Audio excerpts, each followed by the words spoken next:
comprehensive display there. Happy with that one? Yeah, it was decent performance. I think Abdullah played a lot better than he has done the last 2 years against me. So he did actually play some good legs, and I feel like tonight I played even better than I have done myself against him before. So yeah, I'm quite happy with my performance. Yeah. First run out since the World Championships. We've seen a little bit of rust from other players as well. Did you feel any? Because that's the standout performance so far. Not really. I think the difference between me in the last few years coming into World Series is usually I have a kind of a 7 to 10 day break of not throwing darts, and I sort of come into the Bahrain Masters really not having much practice. But I kind of didn't do that this year actually. I had maybe 3 days off, and then I was straight on the practice board, and didn't have that little bit of time off. I didn't want to come here a bit rusty, to be honest. I wanted to come here and start the season off a little bit better than I usually do. Whether that happens or not, who knows? But yeah, I just tried my best to keep in the flow a little bit more. And yeah, maybe that was a left off a little bit from the World Championships. I don't think I played too bad at the Worlds. I was scoring really well. So yeah, I've kind of kept on the ball a little bit this year. You talk like the worlds, and obviously Gian doing what he's done. He's come into this mix now. It's just quite nice that people aren't just talking about you and Luke anymore. There's almost a third wheel to this conversation now, and it's not just about the two of you. Well, yeah, I mean, I still think it is about the two of us. For someone else to come into that mix, you've got a lot to prove. You can't make a couple of major finals and all of a sudden it's like three people. You've got to consistently do it for many major tournaments. The last 2.5 years, I've made 15 major finals, and I think Luke's made about 15 major finals, and someone else has got to do 50 major finals and then go, okay, you could be in that mix. You can't make a couple of major finals and be in it. So I still think me and Luke are the two best players in the world at this moment consistently, but Jan's definitely shown that level that can challenge us and be a part of, that sort of elite. But it's not about being in two players. There could be 10 players. There's 10 players that are good enough anyway. So I think there's definitely two that are at the top. They're consistent, but there's so many players below us that are just as good, but they just need to perform at a consistent level like we have. I remember speaking to you last year that you said after the World Championships you were going to try something new. You were going to be brave. That you've had prototypes before that you've practiced well with, and then wouldn't use them in a game. Are we close to that moment for Luke Humphries to putting away the old ones and having a go with something new? Yeah, very close actually. Very, very close. I think you're going to see me throw something new very soon. Obviously, it's not like I've not started the season off doing it. We're just not ready for them to be here yet. We're trying so many different things. New shirt. Yeah, I'm very superstitious. I've got new shoes on, new bag, rucksack. I've got new darts coming, new playing shirt. All these type of things that usually I'm kind of like I don't do it. So yeah, I'm just taking away that mold of trying to be too superstitious and thinking it's not really holding me back. So yeah, I'm going to try new darts, new shirts. All these different things I'm doing now. So yeah, you are going to see a new set coming out very soon, though, from me to use on the big stage. Just got to make Brilliant. sure they're right. Got to make sure they're right. Yeah, yeah. Congratulations, buddy. Thank you, Phil. Cheers, mate. Well done, Luke. Thank Another whitewash win over in Bahrain. These are becoming quite regular, and it's the same opponent on the end of it. What was your reaction when the draw came out and it was Abdullah again?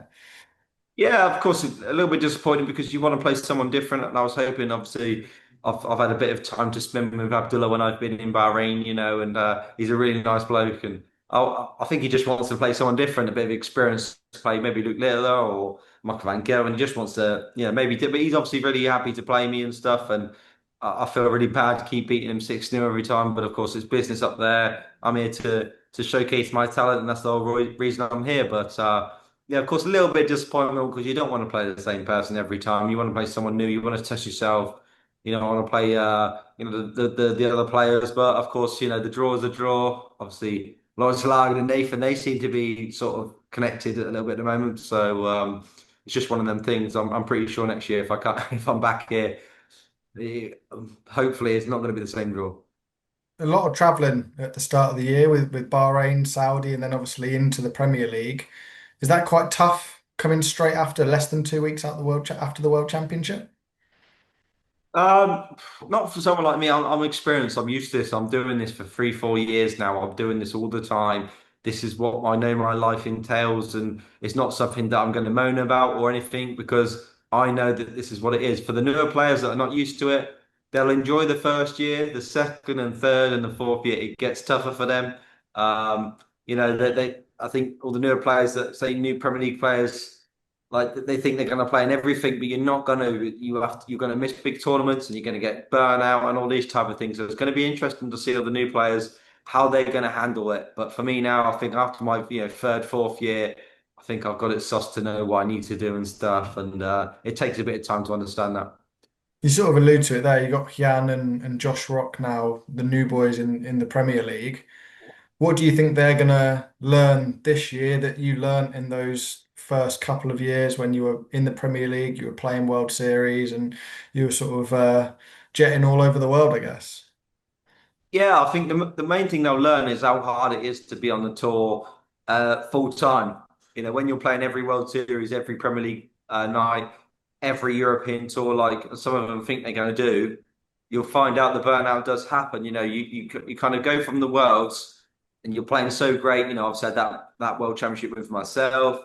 And last year, Michael had that great World Championships with Luke. Obviously, Luke's a different kettle of fish. He's the one that's performing consistently all the time. But people like me, Gian, and Michael, the last three world finalists, you kind of think you're just gonna keep going all the time, and it doesn't happen like that. You get burnt out, you get tired, and it does take a lot out of you. So yeah, I think the people like Josh and Gian will learn that you just can't do everything.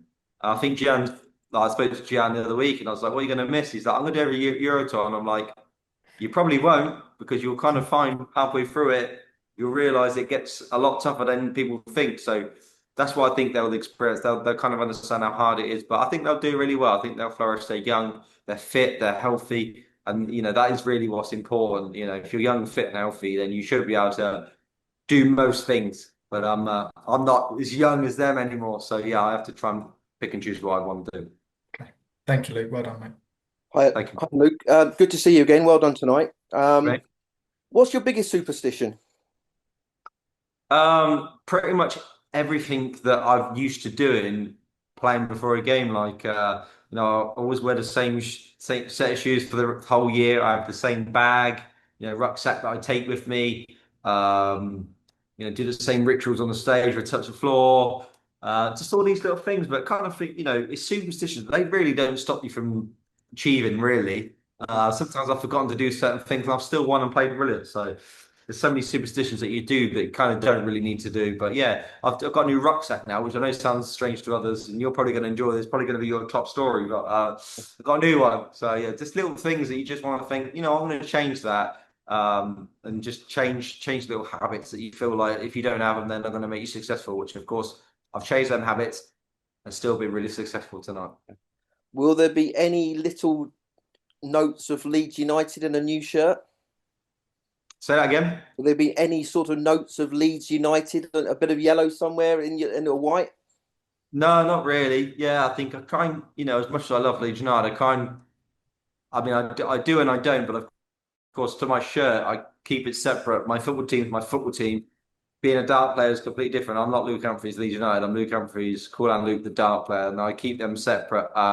Unless we're in the Leeds Premier League night, then of course you're going to see a special one there. But it's going to be kind of similar to the one I've got, but a little bit different, a little bit more better, I think. A little bit more like something gives the fans, my fans, a little bit more of something fresh.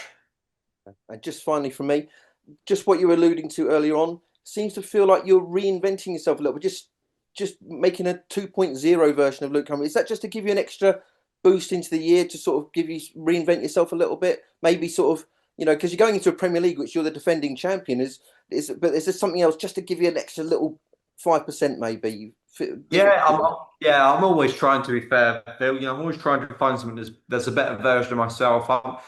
I'm one of the players out there, out of everybody, that really does try and find something different, tries to be the better version of themselves, and I am trying all the time to be a better player, better person, try and keep my demeanor on the stages, chilled and not be too erratic and get too disappointed. And all these I'm trying it every year, I'm trying to be a better version of myself. And this year I think I'll probably be a bit more relaxed, because I think so many years after I won the Worlds, the last 2 years anyway, I'm trying to please everyone. I'm trying to please the PDC. I'm trying to please myself. I'm trying to please my family. I'm just going to play and just let whatever happens. I'm just going to enjoy it and enjoy my career, because I'm still young and I feel like I've still got a lot more to give. So for myself, just relax, enjoy it, and just see what can happen with my career. Great stuff. Listen, thanks for your time. Thank you, man. Luke, how you doing? Very good. You right? Yeah, not bad, thank you. Just looking ahead to Saudi. By all accounts, there'll be no alcohol in the crowd. It's going to be a very strange atmosphere for darts event. And you've gone from Ali Pali, when people are consuming 9 pints a session. So I wonder what you think you're going to anticipate. You're going to expect when you walk on the hockey. Yeah, I mean, it's going to be a very respectful atmosphere. It's going to be good.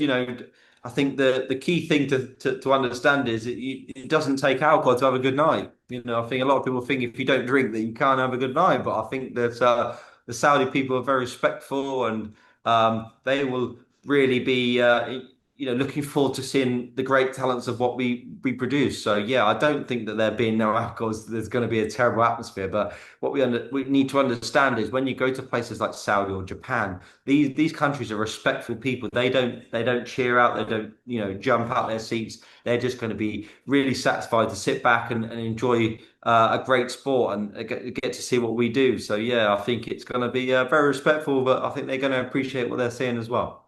I mean, there's a lot of controversy around Saudi, but I don't expect you to know the geopolitics of the Middle East. But do you think it was inevitable that darts was going to follow boxing and snooker and football and F1 there, basically? Because it seems like Yeah, every of sport- course. Yeah, for sure. Because we kind of Saudi's become this new hotspot of all the sports, and I think you've seen like you see the I think it was the Super Cup. Was it the La Liga Yeah, Super? Maybe it was the Super Cup. yeah, Milan as So, well. yeah, Yeah. they want to see different sports. They want a tourism there, and they want to just experience all these different sports. And yeah, it was inevitable. That was what's the word? I think I said that wrong. Inevitable. Inevitable. Yeah. Inevitable that it was going to happen that darts went there as well, and hopefully we have a good tournament. I'm sorry if you've been asked this, but I had to join late. That £200,000 for the 10 darts, etc. It's going to be weird, isn't it, to throw 9 darter, albeit get 75 grand, and then have to throw another dart at the ball. Because normally when you get a 9 darter, the leg's over, you move on to 501 again, don't you, basically? I don't think it's going to be weird. I think it's going to be fun. Yeah, I think it's going to be great. Of course it is. For the player, it's a lot of excitement. It's going to be hard because usually when you've hit 9 dart, you want to celebrate and give all your adrenaline away. Maybe if you hit that 9, that you might have to sort of rein yourself in and be like, well, I've hit the 9, great. Let me just relax a little bit, try and hit that bullseye, and then you can give it the big beans. But it's going to be a different situation. But yeah, I think it's going to be interesting and decent. These little things, I find them fun. I think they're great. It's a little incentive for the players to go on and create a bit of drama. And for that at least 30 seconds that everyone's going to be anticipating you go for that ball, it's going to be exciting. So yeah, all these little things, I find them good. I think it's good for the sport. Is the bullseye the hardest thing to hit on the dartboard because of the size? Well, it is, yeah. Or actually, is it easy because you're doing it all the time before the match? No. It's the hardest. It's hardest because of the circumstances of it. It's harder. So yeah, of course it's harder. But you're not gonna. You're not gonna just throw a biggest target and get £100,000. If you're gonna get another 100, then it has to be at the smallest target. So yeah, it's probably the right way. Well, good luck. Thank you, Luke. Thank you very much. Hi, Luke. Hello.